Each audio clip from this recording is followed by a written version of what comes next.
Hello, Fiona Whitten from Oakville Crafts here, and it's the 6th of July, which means it's the first Wednesday of the month, and I'm here with a virtual card and a cuppa for you. So this morning we all met up over at the Grange Chocolate Cafe and made a card each, took along 3 samples, and this is the kit that everybody had.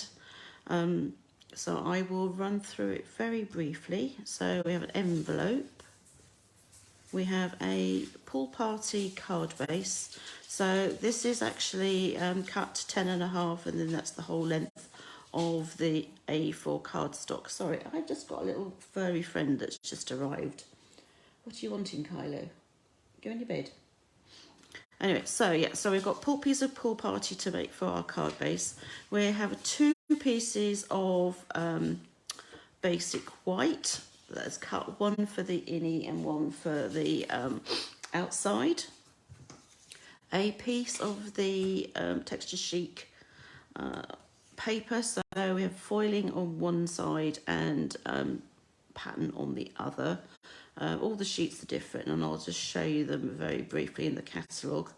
I then also die cut some pool party and some soft succulent, and also some petal pink leaves. So these are the dies that called the Chic dies, and they coordinate with the Season of Chic stamp set. So this is the stamp set that I took with me today, and so this is what we used.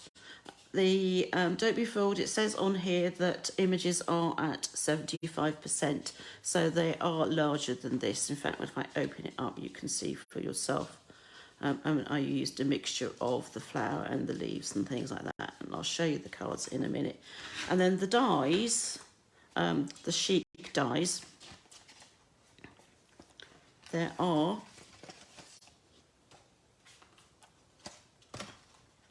19 of them in the set, and this is where I find that I've actually opened it the wrong way round. So we have, so this is the grid, and I'll talk about that a bit more in a second. Then we have various leaves, flowers, there's shells, there's snowflakes, and as I said, this is designed to go with the Season of Chic stamp set. So it's known as the Season of Chic bundle. And if you're looking for it, you will find it on... I'd pick the dog up, but at the moment, if I did that, I'm sure he'll end up on the table. You'll find the Texture Chic on page 98 and 99 of the main catalogue. So this is the stamp set, so this is what we're using, and the dies that coordinate, and then the paper.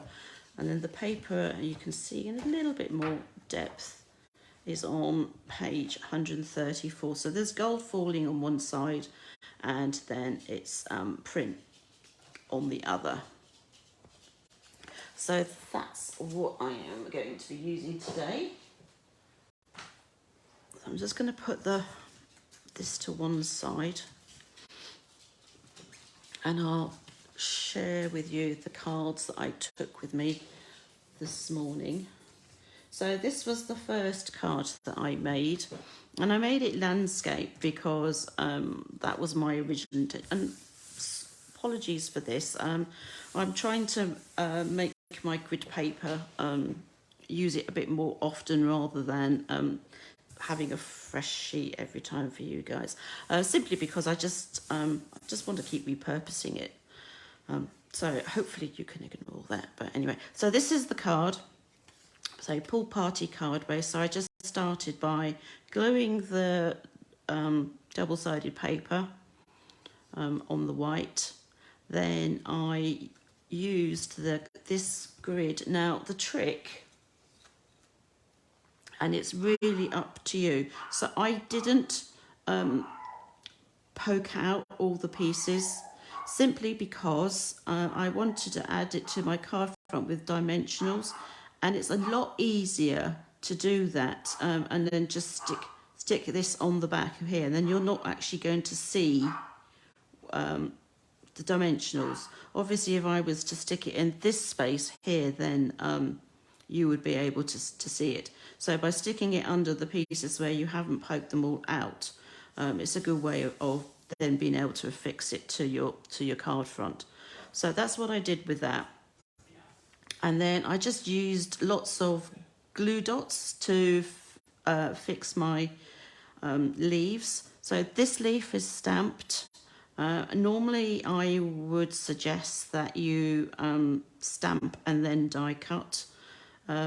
The problem being with sending kits to people is that I'm not allowed to stamp images and send stamped images. So everybody this morning could stamp if they wanted to, and I'm actually going to repeat it and share with you how I did that. So these are all then fixed to the grid with dots, with mini glue dots. I stamped my circle with a sentiment, so this is a soft succulent on the pool party.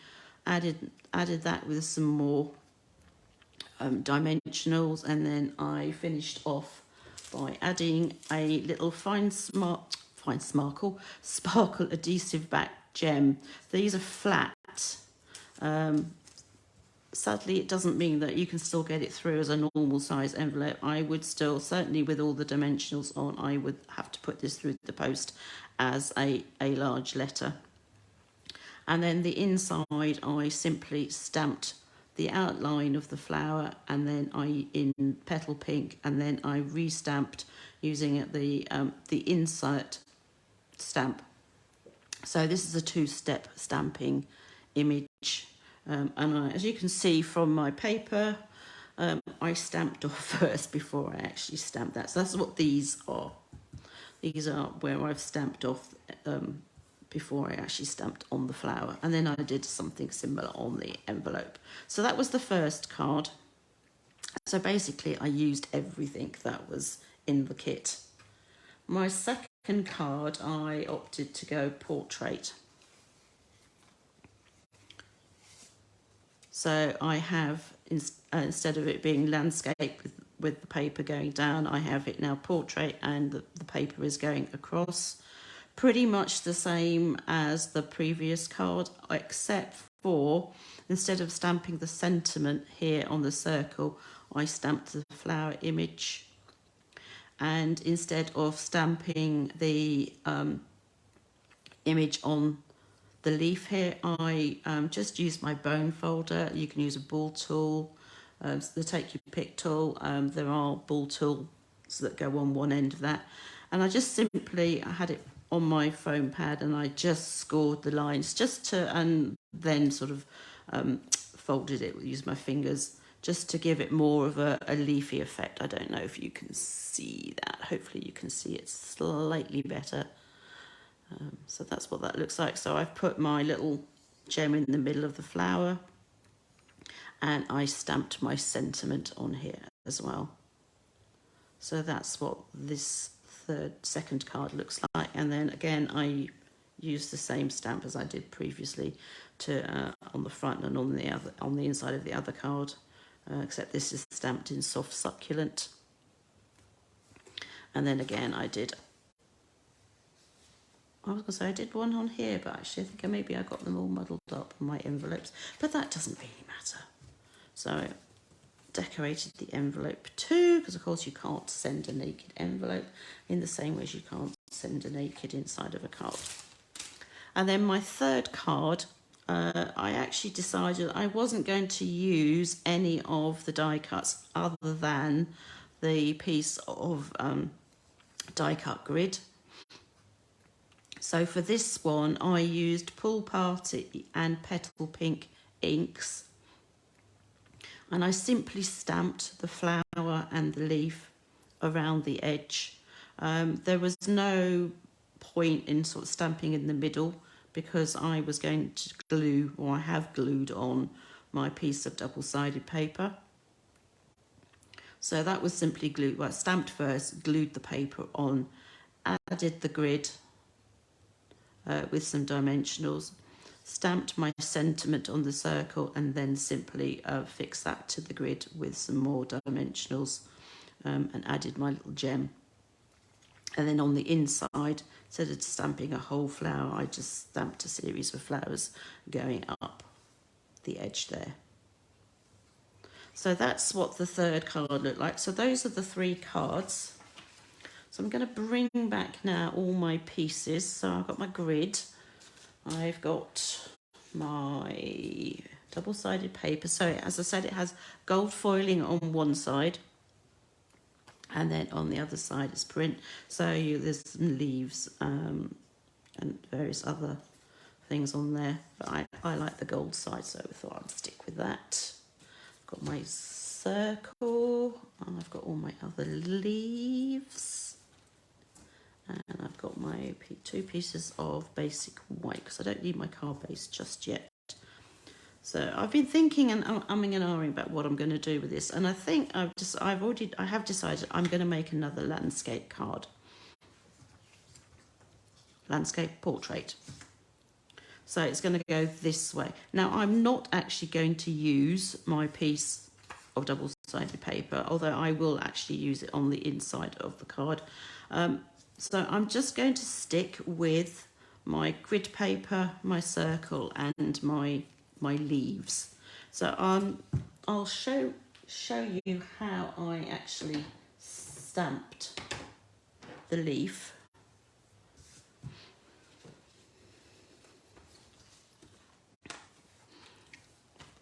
So if I get the stamp out and put that on a block. So if I put that on my block. Now I could be brave and just try and get this directly onto the die cut, but it's just kind of knowing my luck, I would miss it slightly. So the easiest way to do it is to simply ink up your stamp. Remember which way is the top of your die.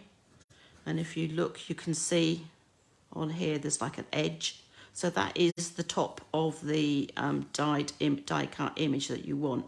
Just simply turn it over so that you've got the top onto the stamp, and then you're just simply going to place this on top and push it down. Now if you don't want to get inky fingers, you can just simply move that to one side to where your grid paper is. Just fold your grid paper over, or have a piece of scrap paper and just use that to go between your fingers and the actual cardstock. So there's my stamped image now, and a clean stamp, which is quite nice. But I will clean it. So I've got that. I'm not going to stamp a sentiment on here. I am actually going to stamp the flower. So I've got 2 parts to that. So I have the outline and I have the inside piece. So if I put my outline on one block and my inside bits on the other. Now I'm going to stamp, so I stamped that in Soft Succulent, and I'm going to stamp in Soft Succulent again onto the Pool Party cardstock. So don't forget, you don't need to be too heavy-handed when it comes to inking up, even with the photopolymer. So the photopolymers do tend to work better if you have a slightly softer surface underneath. So I've actually got a foam mat underneath here. So I'm just going to stamp down,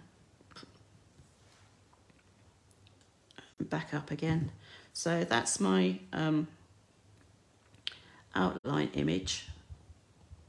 And then this one, I don't want it to be as dark as that.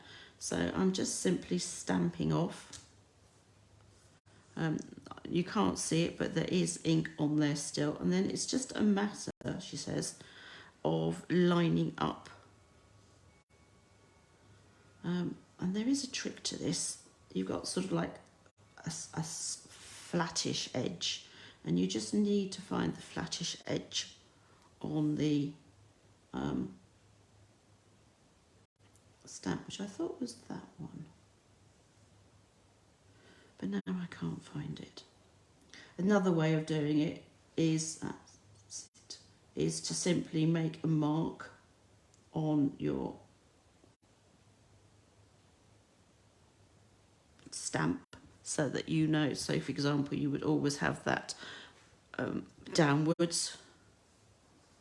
So if I was to put a mark on the edge of this and then always have my stamp that way, similarly with that in the same, I'd have the mark at the same point, and then you know that you can match them up quite easily. So that's my stamped image. Now I'm going to do the same thing on the for the inside.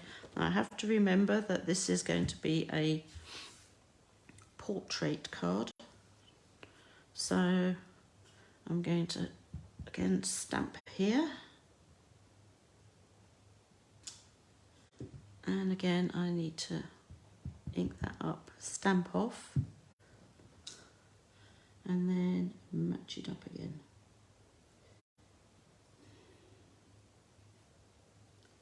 Let's see.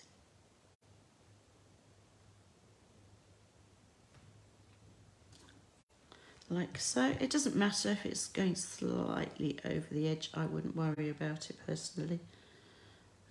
So that's that, and then I'm also going to do my envelope. It's good to get all these done at the same time, then you can clean your stamp afterwards. So I'm just going to stamp this on the flap for the outside of the envelope. Again, stamp off,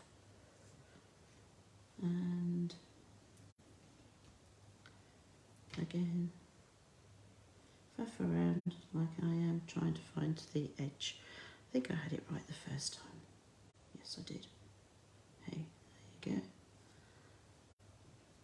go. Okay, so now I've got my innie for the card. I've got my envelope done, so I can put that to one side. Close up my ink so that I don't end up making a mess with it. Put that away to one side. So that's going to go inside my card.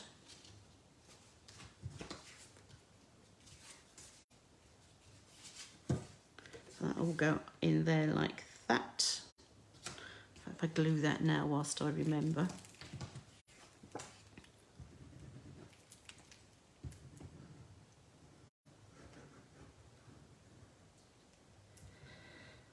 And I did say I was actually going to cut up the double-sided paper, didn't I? I could still do that. So that's going in there.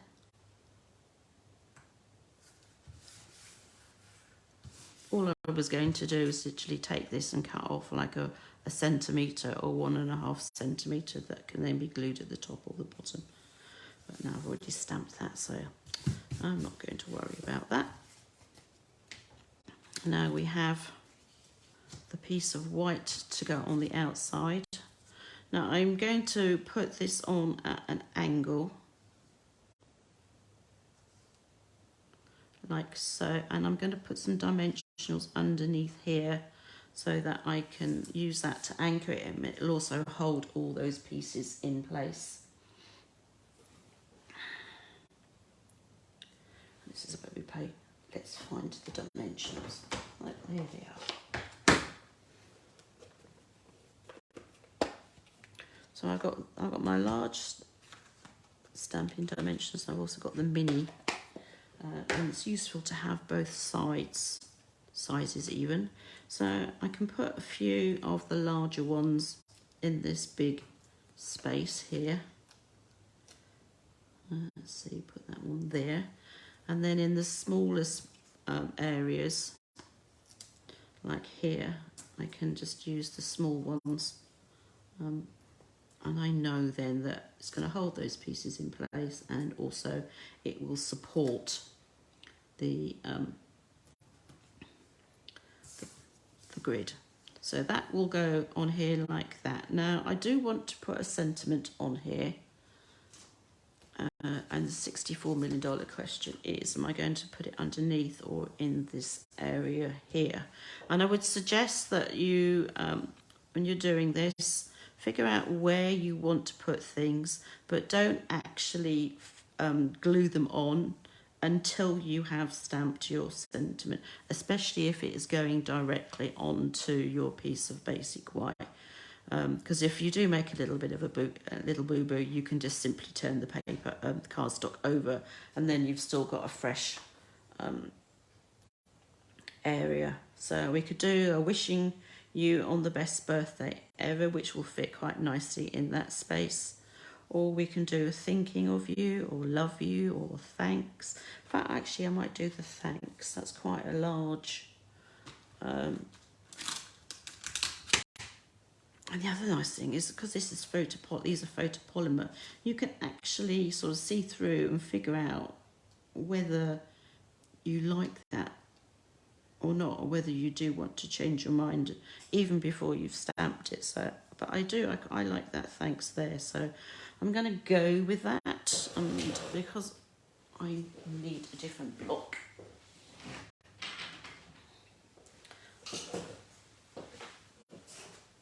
So I need a bigger block on that. This is, because it's photopolymer, it's quite a long and wide stamp, so I'm not too worried about it actually bending and not being sort of straight when I come to stamp. But it's a good habit to get into, just simply putting your stamp down so that you can see through the actual word, and then picking it up with the block rather than placing it onto the block, because then you do know that it is actually straight. And yes, this is going to be, when I do stamp this, it's not going to look straight because that's the way that the image is designed. Now this, I've not used this one before, so I'm going to ink it up. I think I'm going to go with... I think I might go with Pool Party because that coordinates with the card base. But what I'm going to do first is I'm going to just stamp it a couple of times on here, just to sort of season it. And if there's any stuff on there still from the manufacturer of it, it'll just come off with that. Okay. So this is still not stuck down, and I'm going to use my grid paper to make sure that my card, at least my card, is straight. And then I'm going to stamp. So I'm going to put my thanks across here, like so. And make sure you've got the whole of the image stamped. Close that up, and then I can start assembling. So I'm going to take off the backings off all these dimensionals that are on the back of this.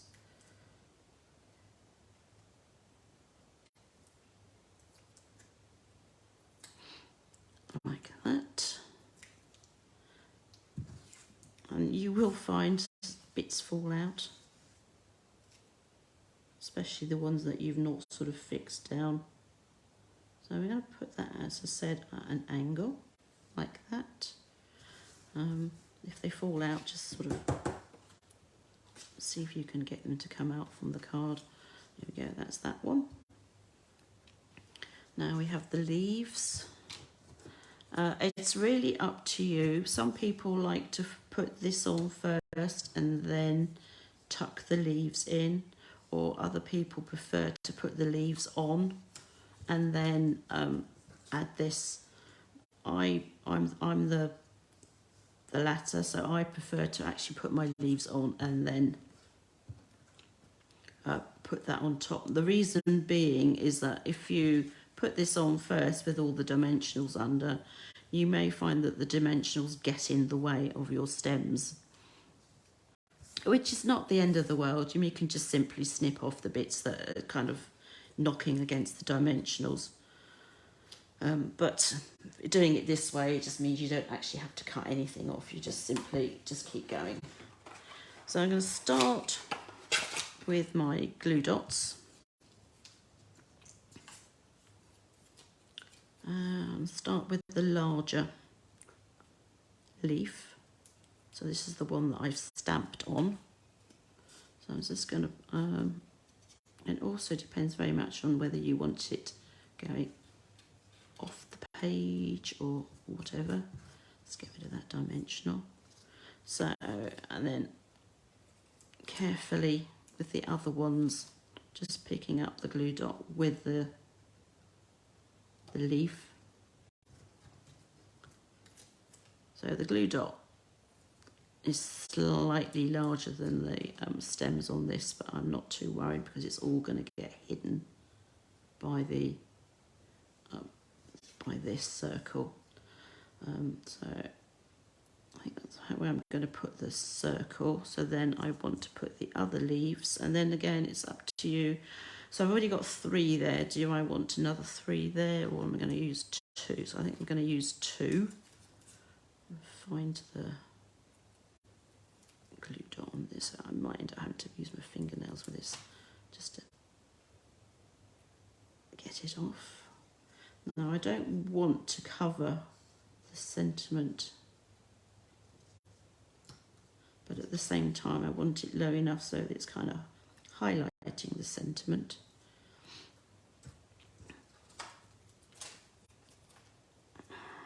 The last one.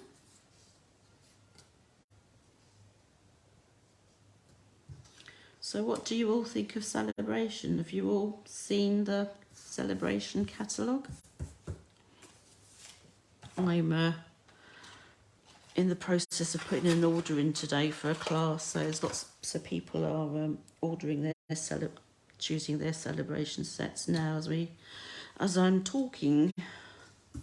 So that's nice, but there's all sorts of things available, which is good. If you haven't got a UK demonstrator, and you would like information or would like a copy of the Celebration catalogue and the new July to December catalogue, then please get in touch. I'm quite happy to send you one.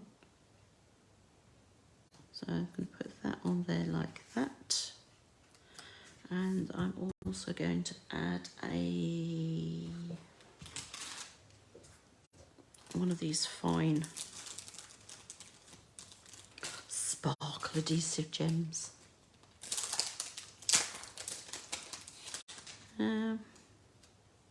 Now we could go for something that's very similar, but I think I'm actually going to go with that colour. Let's just get my Take Your Pick tool. Just makes life so much easier when it comes to putting these gems on. I'm not going to go for a huge one, I'm just going to go for a small one. Put that, oops, I just knocked my head against the foam on there. So that's that. Let's move all that out the way. I do need my glue still, and I also need my base card, which is here. So this will go on here, like so. So you could use dimensionals again, but I think this time I am simply going to glue it, so it's not too tall. That's going to go on here, like so. The other thing about having glue is that you can actually move it around a bit. So if I've got one edge that's slightly wider than the other, then I can move it about. So that is my finished card. And then if you really want to, you can go to town adding some more gemstones, and I think I'm actually going to do that. So I'm going to just add a couple of extra ones. Might even put a large one on there, just have it tucked away, just to add some extra sparkle. You could use Wink of Stella, you can do all sorts of things. So that is my fourth card for today. Bring back the envelope. So we've got an envelope for it. So that's the envelope for that one. And then let's move everything else out of the way. I'll bring back the other cards as well. So we have, actually I'll take the envelopes out of the way because you don't really need to see. So we have that one, and then we have this one, and so I think if I put them that way, you can probably just about see all of them, hopefully. So that's all 4. So I hope you've enjoyed that. So as I said, this is the Texture Chic collection. If you're interested in purchasing it from me, then please get in touch. I'd love to be able to help you. And I will be back next week with stamping and creating. Maybe a little bit later than normal because I have to take my husband and my son to the airport. But hopefully, actually, I may be back in time just for the normal 2:30 start. You can still order Card A Cuppa kits for August. The deadline's not till the 20th. So if you would like kits for August, then if you go to oakvillcrafts.com, at the top you'll see classes, kits, tutorials. Click on that and there will be a pop down and you can just go to Card A Cuppa. As I said, I'm placing an order tonight, so if those of you who live local to me and want to save on the shipping, then let me know by 6 what you would like, and I will be in touch about payment, and then the order's actually going in at 8 o'clock tonight. So that's it for today. Thank you very much, and I'll see you soon. Take care. Bye.